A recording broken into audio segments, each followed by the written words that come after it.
Welcome back to Hold My Matcha. On this week's episode, we're kind of diving more into us as creatives, artists, tortured artists specifically. Yes. But first of all, we got our matcha here. It is from Dunkin' this time because we have not tried Dunkin' matcha until now, and it is really sweet. I think if I get mine again, I just wouldn't get it with vanilla because it's a very pre-sweetened matcha. I was a little, I had a little bit of a hesitation going into Dunkin'. Not that I've had like bad experiences with them, but I don't frequent their establishment. So I wasn't sure what to expect. And wow, that first sip was so sweet. Wow. Just took you out. Yeah, I think I like had one of those, like really pinched faces. It kind of was way surprising. But we kind of nullified it. We added a little milk, tried to take out some of that sweetness. It's not a very matcha-y matcha. But it's nice. It's a sweet treat. We had dinner and went to a play today, so it's kind of our end of the night treat. Yeah. Yeah. This is very unwinding episode for our day after doing a bunch of stuff, but it's nice because I think this is a good topic because to get into the play we just went to, it was actually at the school that we went to and that whole theater department, which was very nostalgic. So I think this is a good topic for tonight now that we're kind of walking back into school was definitely a weird experience for me because I haven't been in the state for a long while. So made my skin crawl, but it was very nice, honestly. Very charming play too. I miss theater a lot. I miss our high school days of that. Yeah, it was definitely interesting going back and kind of facing creativity the way that we thought that we understood it back then. I don't know if that really makes any sense to you, but when I walk into that space and I watch kids in the same place that we were in, it's very interesting to kind of understand how much I've grown as a person, but also creatively, because when we were in their shoes, it was all very big. It was so big. We were doing really little things that to us felt very grand as, small town private school kids who just wanted to have fun with their friends on stage. So it's interesting to see the world that we used to be in, and think about the one that we're in now. I think it's definitely an interesting experience. It's definitely very nice. It's nice. Like I said, it's nostalgic, but it's very eye-opening, honestly. I mean, of course, they've also changed that room since I've last been in it, so just walking around felt very odd. But seeing them act on stage was so fun because they were also really good. I look back and I'm like, wow, we had fun, but we were way cringier than that. Oh yeah, we were. I have said the same thing. Like I've caught myself saying the same thing before, but honestly, I think everybody has some ounce of quote cringiness when they're on stage in high school. My brother was one of the well, actually, he was the titular character of the play that we watched, and I see a lot of like us in him, not so much in like, ooh, that's cringy, but like, yes, there are cringy parts, but there are also overwhelming parts that he shines in. He shines, and it's crazy to see that. And I always thought, we're doing great. We're doing these big, great plays, and we're great actors and everything. And I think the reality of the situation is that we were children, and we were probably not that great. And there was surely an ounce of awkwardness to it, but there was also a lot of good in it. It's definitely, I mean, watching afterwards, everybody gathering after the play and all the students and all that, I feel odd because I'm technically an alumni and so much older, but I mean, that was kind of our whole world. It was. Which was just so interesting to think about. And it was happy thoughts. Like I miss it. Yeah. I miss being that. innocent is a odd word, but you know what I mean by that. Like I Oh miss yeah. those days of that kind of Yeah. thing. I think, I mean, I don't know about for you, but I think for me, a lot of it is that, like, I miss the relationships we had at that point. But also, I think a big part of it is that there was a lot of, like, freedom to express yourself in that kind of environment. Even when not specifically talking about theater, I mean, a lot of the things that we did in high school allowed for that, especially because of the like smaller nature of our specific school.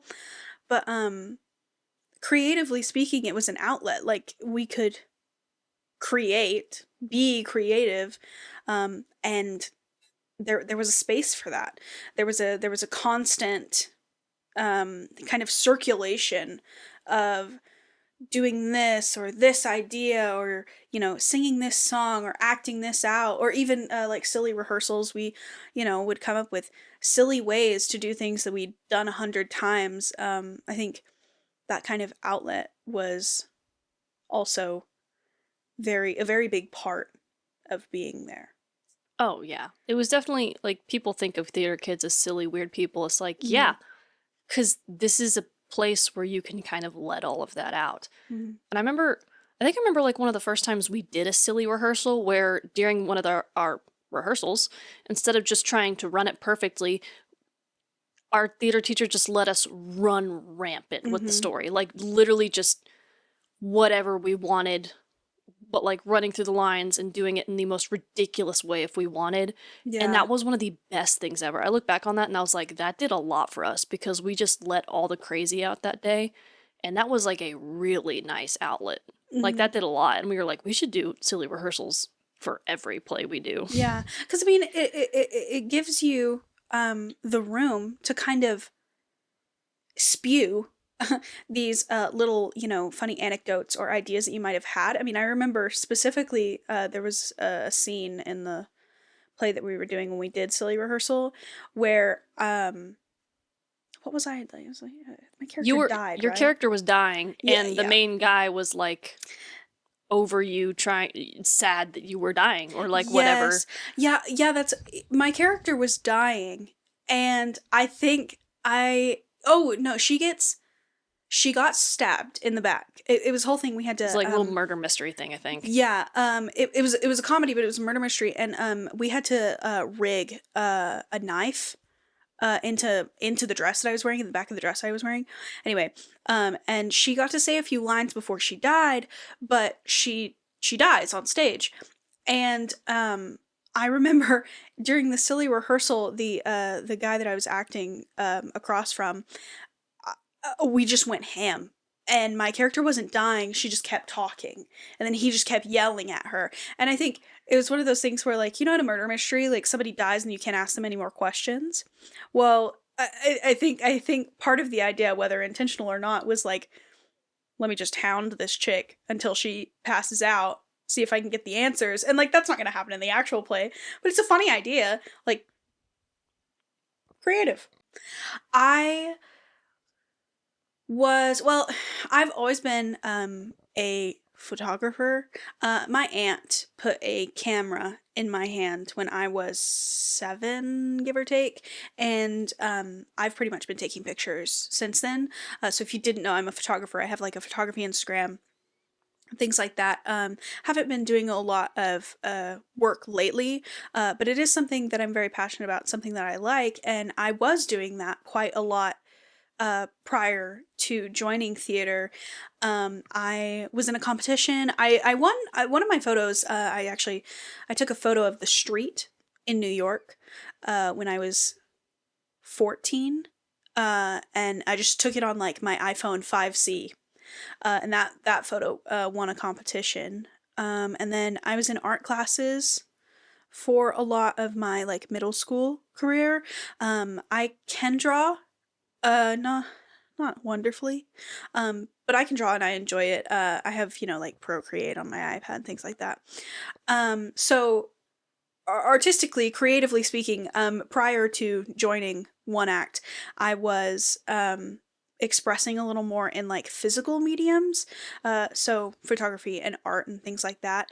I hadn't done any theater. In fact, I was incredibly intimidated by theater up until I joined. But I've always been doing something along those lines. I've also been writing for a long time, but and that really grew after joining One Act. So Basically, theater is probably going to be a large chunk of this just because that was our very big realization outlet for creativity in high school.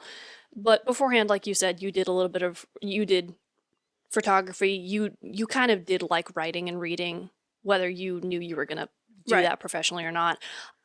I think I said, like, for me, I was just a very silly, eccentric at times person. And then when my theater teacher put me in that outlet of theater, that's when I kind of started to realize I liked the storytelling medium. Mm-hmm.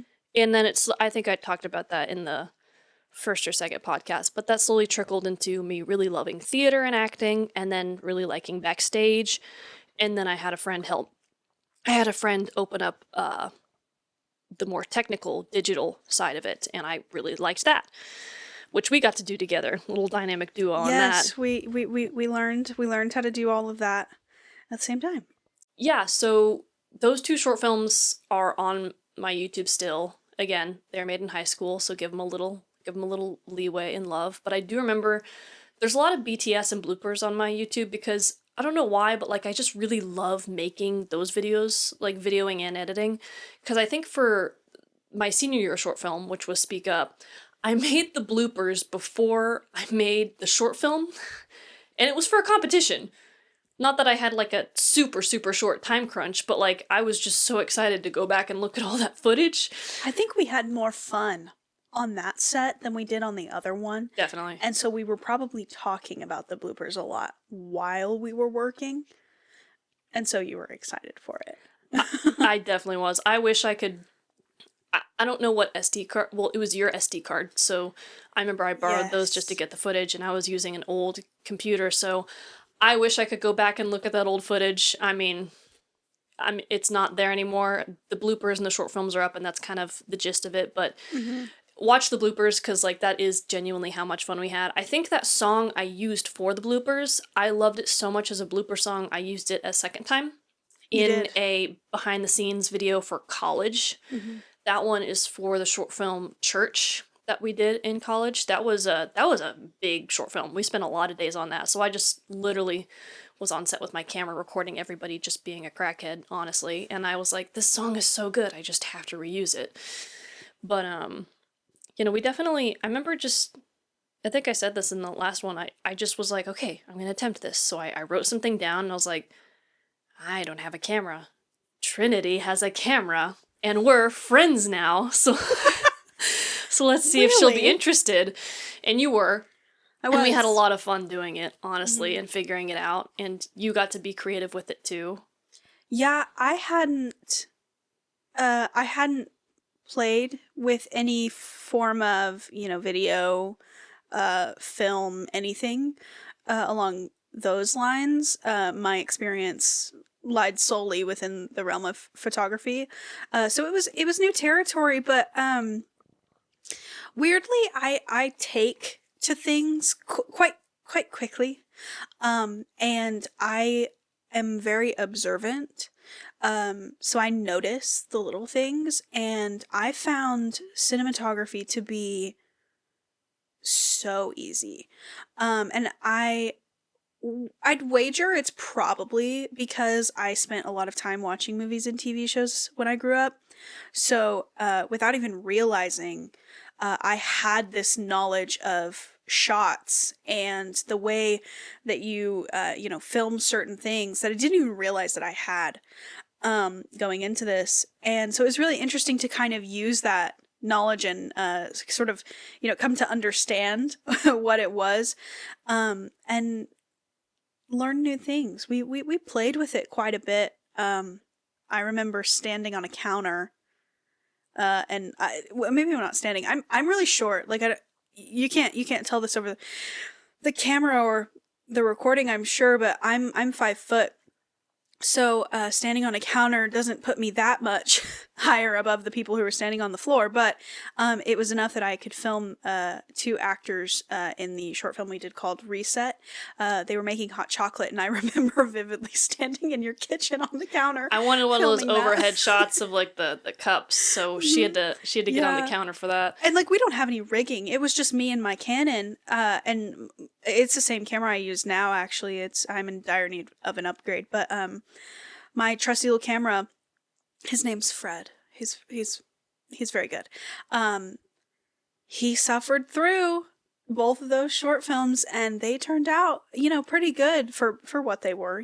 High school films. But it was interesting to learn how to do the videoing, the filming part of all of that. Yeah, no, I definitely remember that's kind of where that was my major realization of like, okay, this is what I want to do. Because after we did the first one, and I felt pretty confident in it, because again, the first one was like, my first one, but like, I was pretty proud of the story for a first time writer, honestly, for something you had to I think the rule for that competition was 7 to 10 minutes for the short film.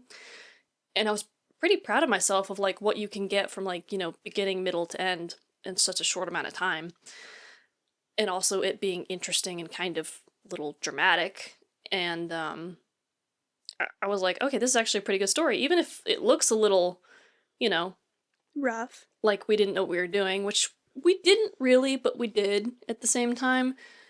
There is an element to like be and at this point we were both certifiable theater kids, but there is definitely an element to like being a cinephile. Like if you are into movies and TV shows, there is an element to learning from the things that you're seeing. I mean, most people are visual learners, whether they realize it or not. So I think we weren't quite as green in that way as we probably thought we were. Mhm. We definitely were just a little bit. Like when I went to my first college class, I remember thinking like, huh, because this is a first little production class. Some people may have picked film and they've never done film ever, which is fine. Like this is where you want to learn. This is like the introductory classes are for that. So it was interesting for me to sit there and know like, okay, I did 1 or 2 short films with like a friend, so like, okay, I got a little bit going for me here.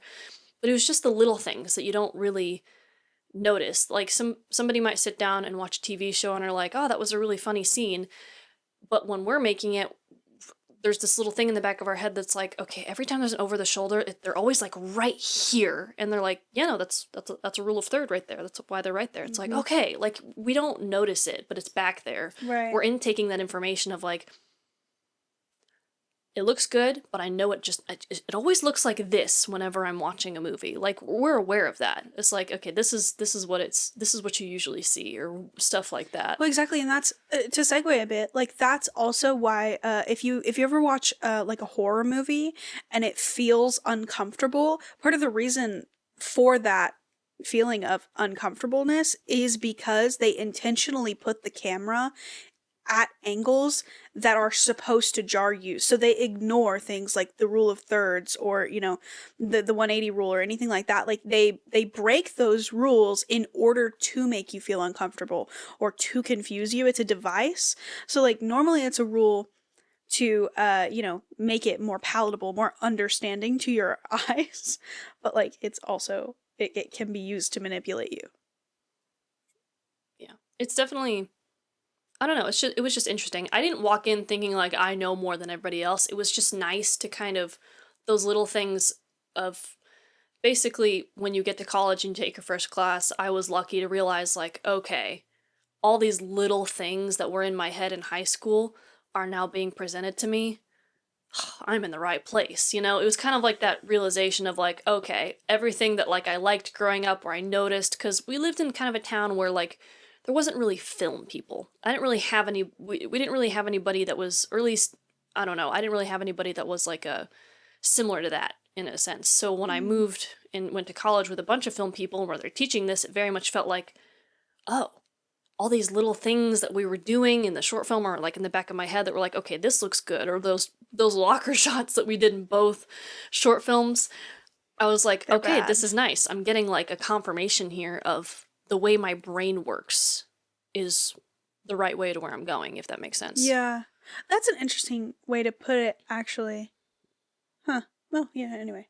It was just little things, but in, making short films in those classes and getting to mess around. But, we I did have a shot that was the same in both films, but like I just loved it too much, even though it might have been a pain for you, which was the locker shots. But those are classic high school ones where the camera's in the locker. But We've talked about them before, so I won't, beat a dead horse. But they were challenging for a multitude of reasons, and I will admit I'm still not very happy with them. But for what they weren't horrible. And I mean, we did have the right idea. We just didn't have a wealth of equipment to make it right. So yeah. We didn't have audio equipment either. So No, I'm we putting didn't. this camera in this squeaky, tight locker, and this audio was not very good. But thankfully, No. there's not like talking over it. There's but the locker door, I think in the speak up is slammed by a character. And I was like, oh no, this is going to be way too loud. It's going to mess it up. But when I went into the editing process, thankfully we had a shot where it just like went so smoothly. I'm very proud of that cut, honestly. If you watch Speak Up and the main character opens the locker and his friend shuts it for him and we cut back out to them just outside of the locker, I was honestly very proud of that at the time as 18-year-old Rose.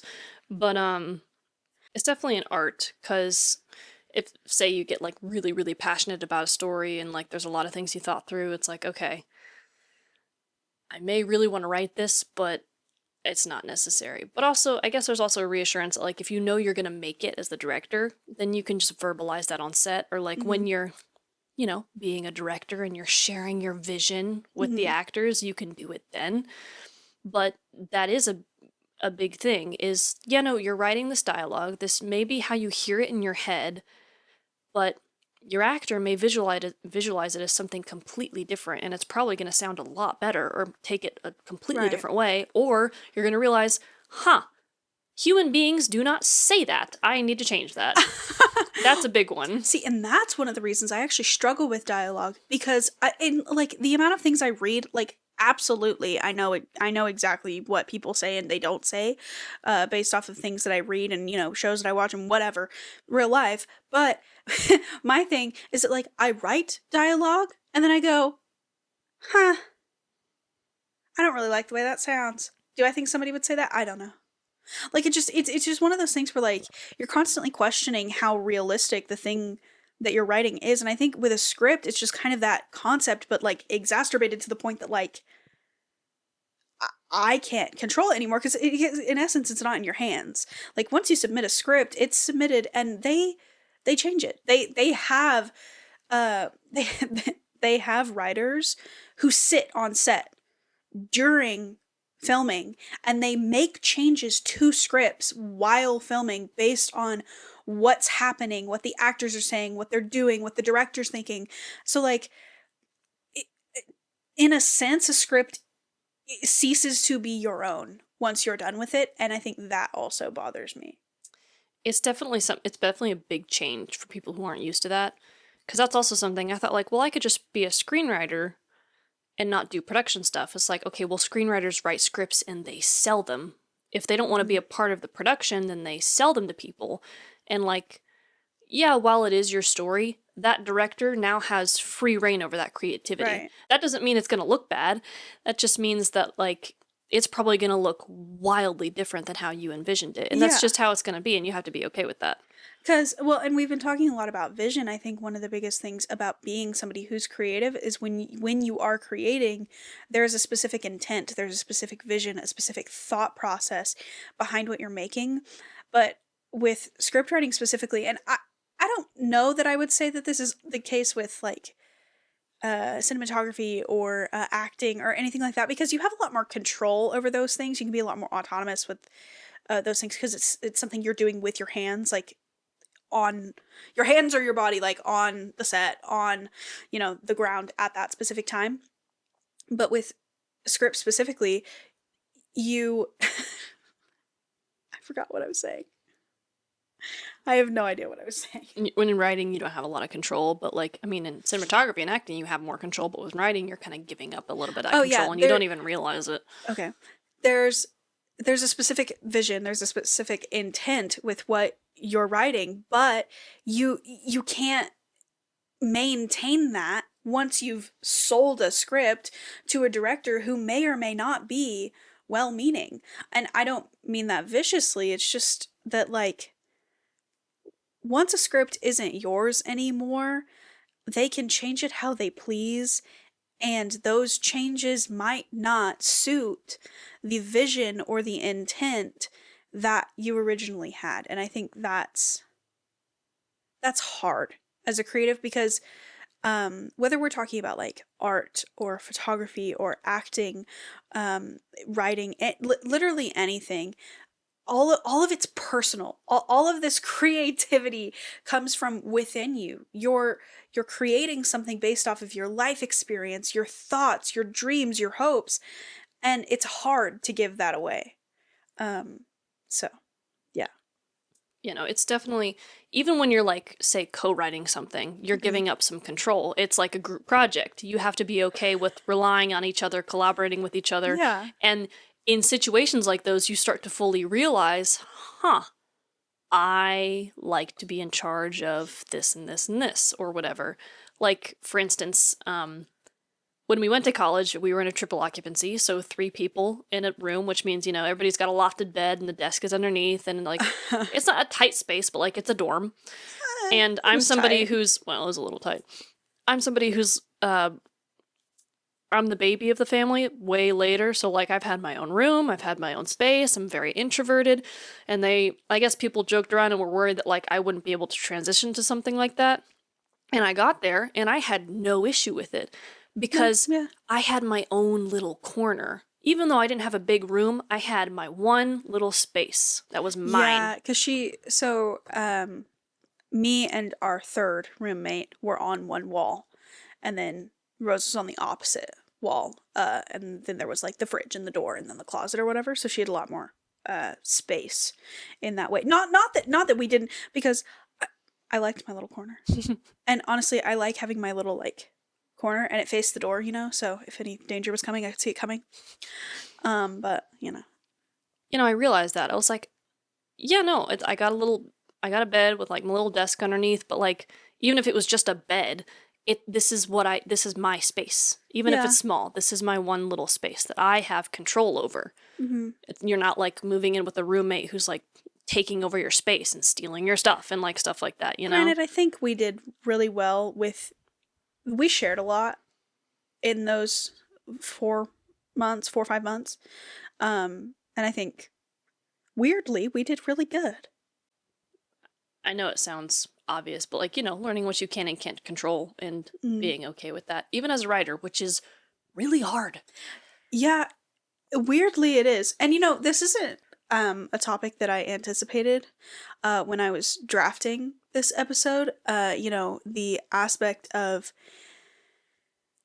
your art being an extension of you, and the intent that is behind it is purely your own, but once you release it, it isn't anymore, and that can be a really difficult thing to walk through. So that's an interesting conversation to bring up when considering this topic. I've also heard that like when you release your work or your creativity, or when you put it out into the world, it is now no longer yours. Mm-hmm. I mean, yes, factually you own it, not like in that sense, but like it is now out in the world. Yeah. It's not yours anymore.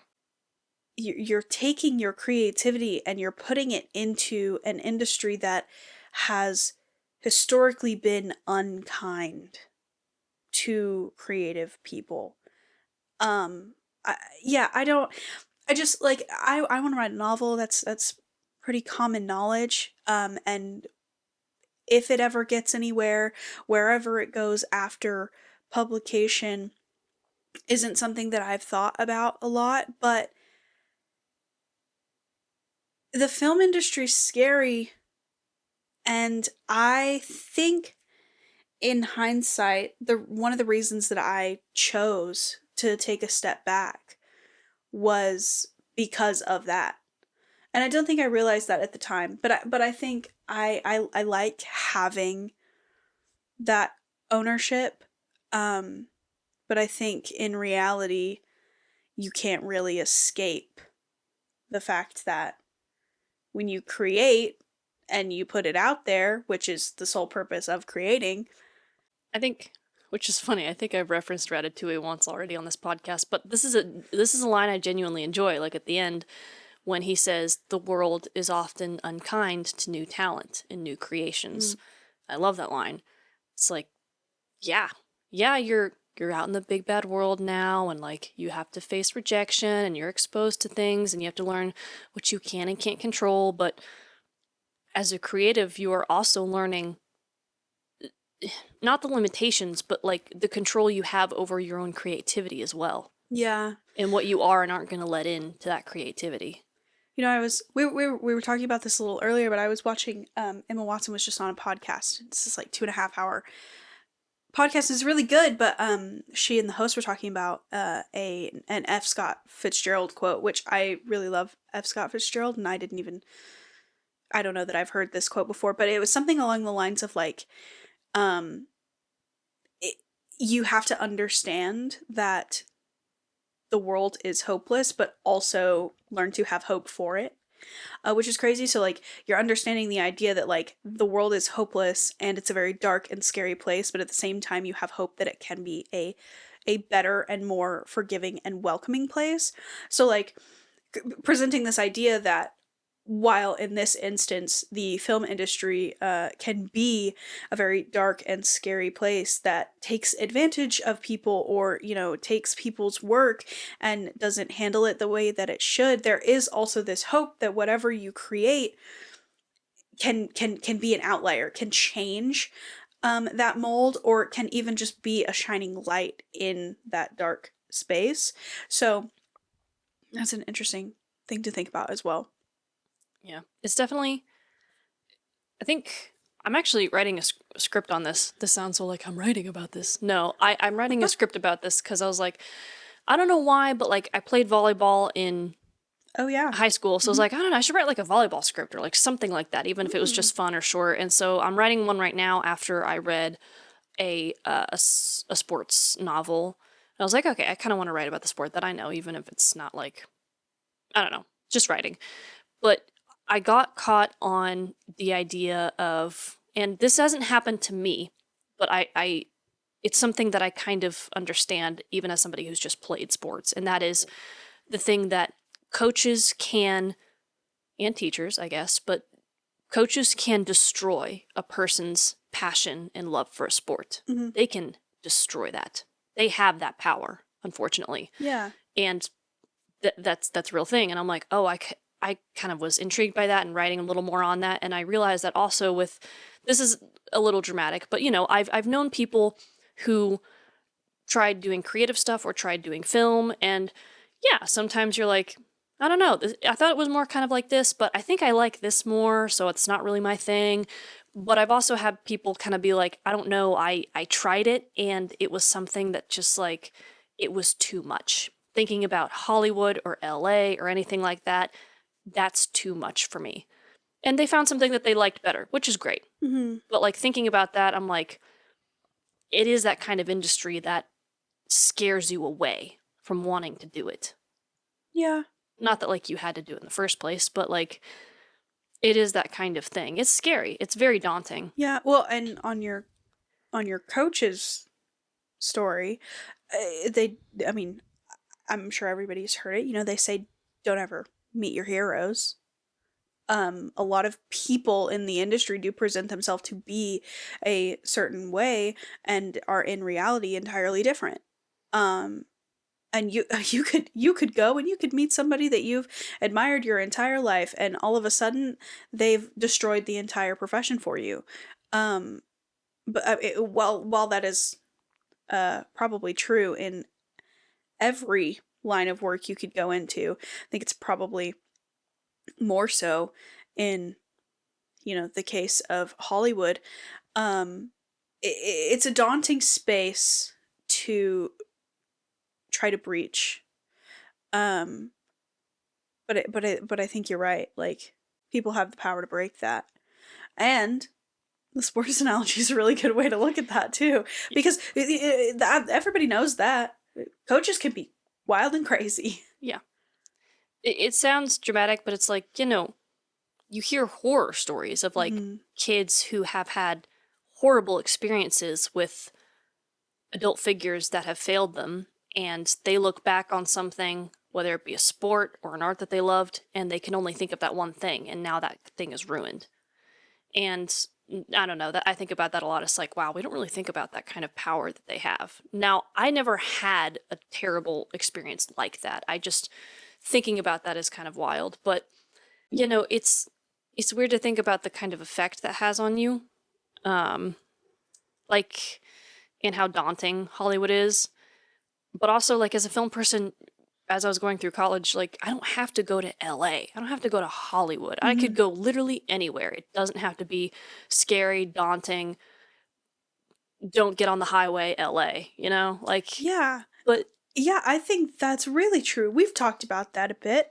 There are places you can go that don't have to be LA. And not that we don't like LA, but it's well, it's just it's overcrowded. We'll say that. But there are lots of places we've goofed and gaffed about, New York and Dallas and London, things like that. I mean, even heck, Seattle, Chicago, things like that. I mean, there are so many places that you could go. Orlando specifically is a great one. It doesn't have to all be one place. And I don't think that the industry as a whole is horrible. Like, I don't want it to come across that way. Like, we definitely don't think that.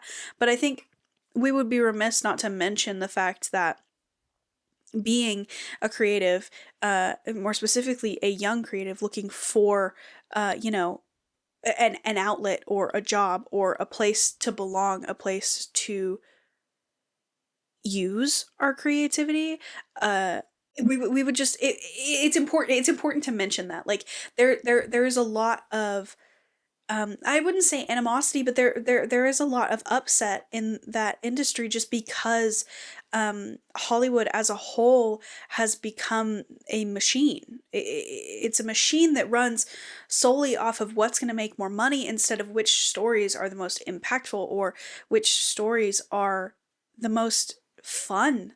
Um, and we were talking about this earlier. I watched Meet the Robinsons last week, which is a great kids movie. Oh my oh gosh, my it's so good. gosh, so underrated as a Disney It is movie. so good. It is so good. And every time I watch a movie like that, a movie that I watched as a kid, I am just struck by the fact that it was so good.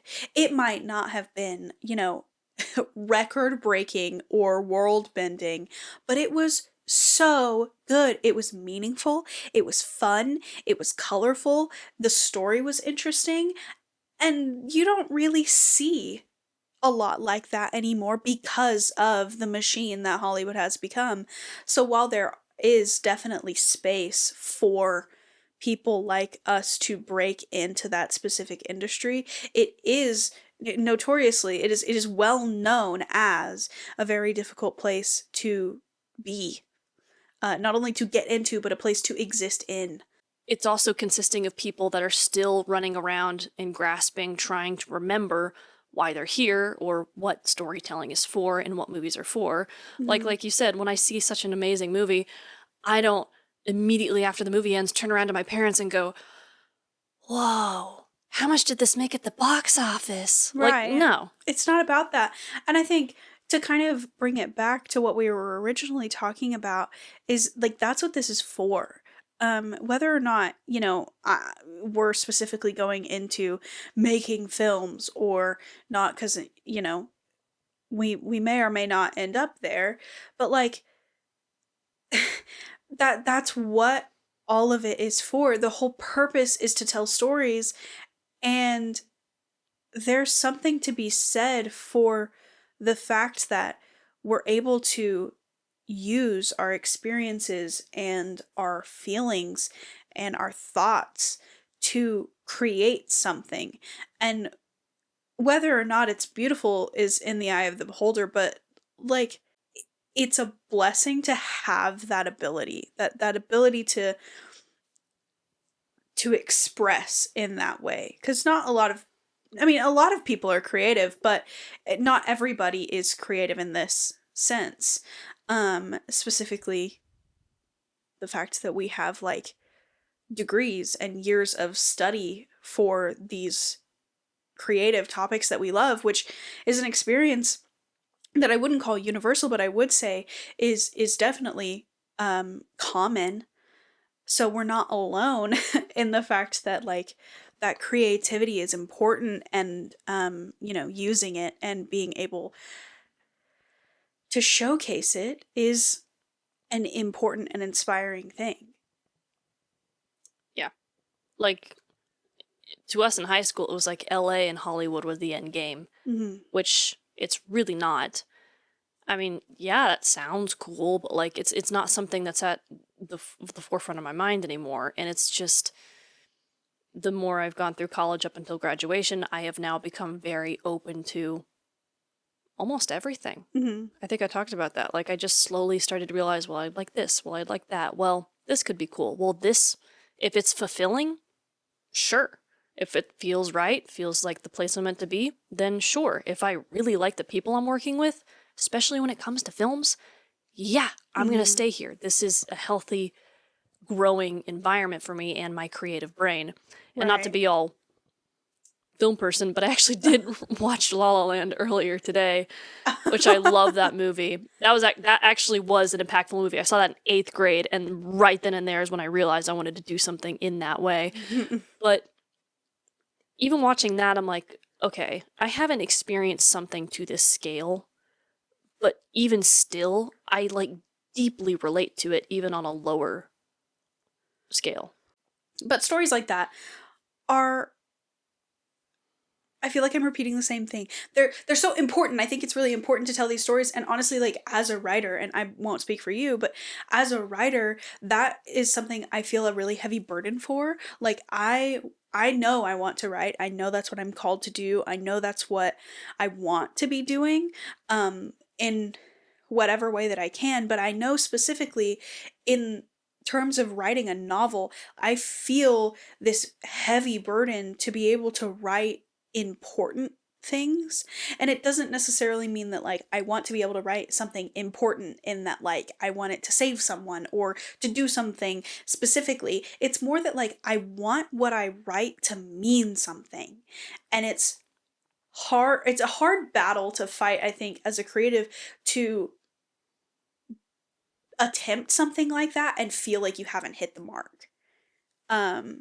Yeah. The only limit is your imagination. Yes. I think that is very true. But also knowing your creativity and its strengths and where and what it's meant to be for and what your effort is meant to be put with that creativity is a big deal. And yes, knowing that when it's put out into the world, in some sense, it's not yours anymore, but understanding the control you have over yourself and knowing what what you wanted your creativity to be for, and not letting negative things affect that. Yeah. Well, on that note, this burden we feel to impact positively, I guess. Are there projects or things that you're trying to work on, going to work on, that kind of follow that vision?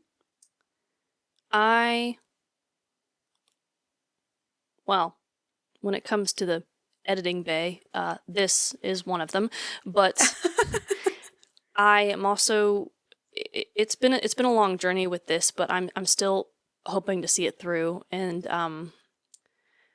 I'm hopefully wrapping up soon a project that I did in college. That was a passion project. It was my own, with some help. It was deeply inspired by a lot of other people, but that's like a cute little fall rom-com. So that's why I'm hoping we can get it out before Thanksgiving. But if not, that's okay. I just want to be able to have this. But I worked really hard on that.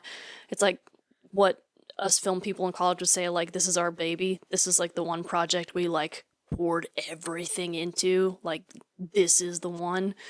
So I have that. I've had that for a while, but like I finally kind of started to get it going to where like we can hopefully see an end goal with that. But when it comes to future projects, I don't know. The sky's the limit, honestly. Well, I'm a little limited in this town and resources, but We can make our own resources. make our own resources. But yeah, no, there's definitely like hopes. Like I said when I was writing, like there's different like nuggets of ideas. Now, not necessarily things I want to make. I have to get that out of my head to kind of practice writing more. It's like, okay, don't worry about if this is feasible and if I could make this. Just worry about letting the creativity out. So, writing fantasy stuff, writing Yeah. sports stuff, writing.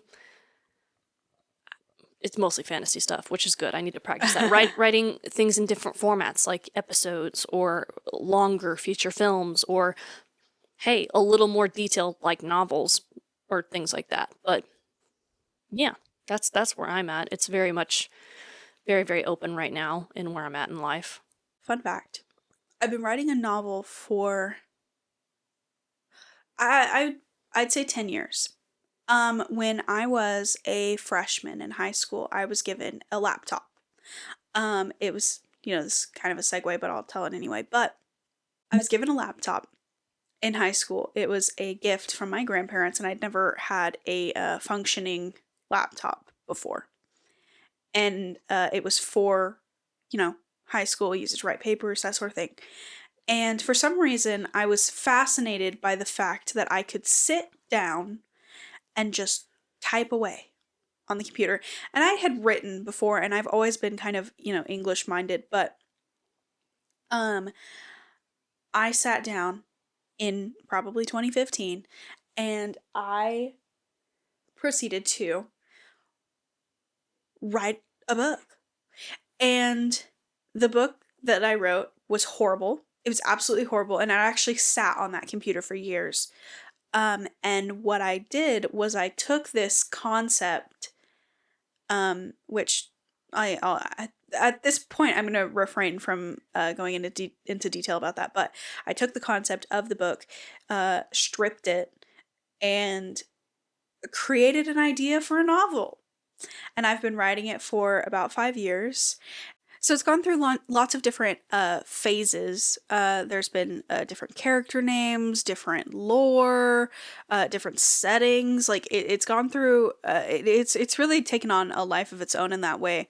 But I'm working on fully fleshing out like the plot before I write, because my brain wants to take the idea and immediately start writing. But the reality of the situation is that writing a novel takes a lot more, thought than that, a lot more planning. And so I'm really trying to create a fully fleshed out story, be able to outline it and then write it to, make it more like a novel. And it's been interesting because it's not something that I don't have a wealth of knowledge in the practice that is creative writing. I have taken a couple classes, but not, a ton of them. So I'm thinking about going back to school to get my creative writing master's. I wouldn't necessarily call that a project, but it is a bettering of my creativity. It's a plan. Yeah. So that's something. This isn't quite the avenue that we've been talking about, but I make my own press-on nails, and I'm trying to make a social media presence for that.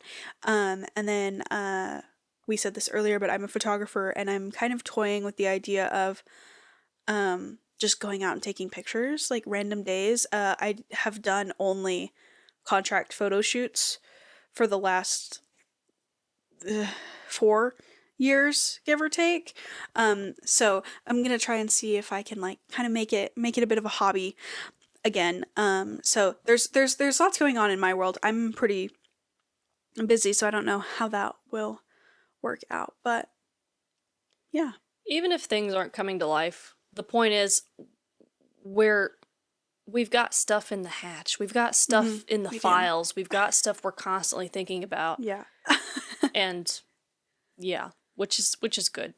Yeah. I mean, my sister described it as, because being fully transparent, when I'm back home now instead of in college, I feel I find it very hard to find my drive again for this kind of thing. And I felt terrible. I felt like I was hitting a rut, or like I couldn't do it anymore. And it's only been like a couple months since I've been home. Almost a year now, actually, but it's felt like a couple months.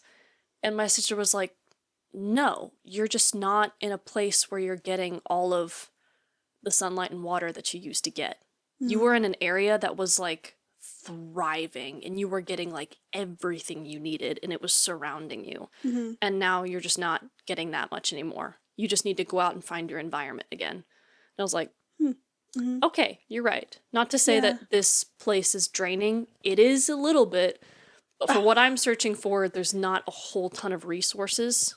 I mean, even if I just go 6 hours southeast to where Dallas is from where we are, I mean, even just a bigger city with bigger, I just need to try new things. That's the point of all that. I need to try new things. I need to move to new places. We are 3-year-old adults, as I heard somebody put it.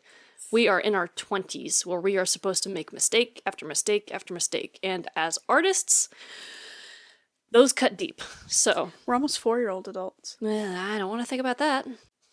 All that being said, we're creatives who are still, making our way into the world. Like, we've got stuff in our brains that are in the works that we want to produce or put out into the world, or just even that's how we operate. make use of. Sometimes that is fueled by good coffee and good matcha.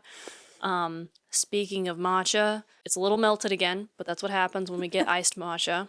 I drank a lot more of mine this time before it got melted. I would say I wouldn't get vanilla next time, just because this was like a really sweet matcha. This was like pre-sweetened. It was. I don't know what powder they're using, or if they're using a concentrate or something, but it was very sweet. Actually, I'd wager that's a concentrate. Anyway, yeah, I'd agree. I like my sweets. But not in drinks. Yeah. I'm a sweet drink person, but that was way too much. It's a little too much. Not writing tonight. Too much sugar in the brain. Yeah, no. We liked it, clearly. But it was a little sweet. We should try to make a different one next time, don't you think? Yeah, we still got that. We still got the powder that we had before. We're gonna experiment with that a little bit. We have actually, fun fact, we've played with the idea of filming our little matcha making experience. It was an original idea when we were first brainstorming for the podcast. I don't know if we'll do it, but if you watch the podcast on YouTube, you might be able to see that at some point. Who knows? It's crazy that we fit 4 episodes. Yeah. It is. Yeah. Well, I think that's all we've got today. Yeah. This is how we're going to end it, though. It's me gurgling my matcha.